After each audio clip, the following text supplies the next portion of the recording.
Hello friends, welcome to my another new blog. এটা হচ্ছে শিলিগুড়ি থেকে আমরা যখন গুয়াহাটি আসি বন্দে ভারত ট্রেনে করে, সেটার ব্লগ।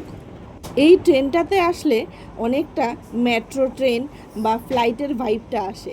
যাই হোক, আজকাল আমরা শিলিগুড়ি থেকে আসার সময় প্রায় এই ট্রেনেই আসি।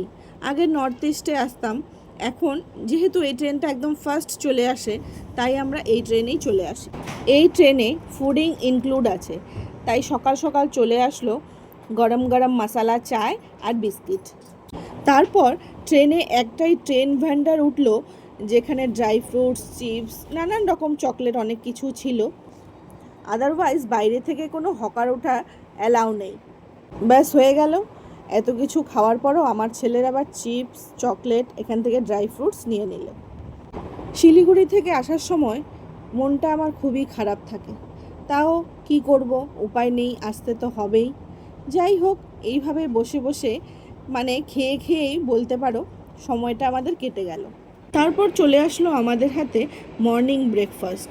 ব্রেকফাস্টে ছিল bread, butter, egg omelette, jam, boil vegetable, তার সাথে ছিল ইনস্ট্যান্ট কফি। কফি খেয়ে আমরা এক ঘুম দিলাম, দেখলাম রঙিয়া পৌঁছে গেছি। ব্যাস এই করতে করতে আমরা কামাখ্যা পৌঁছে গেলাম।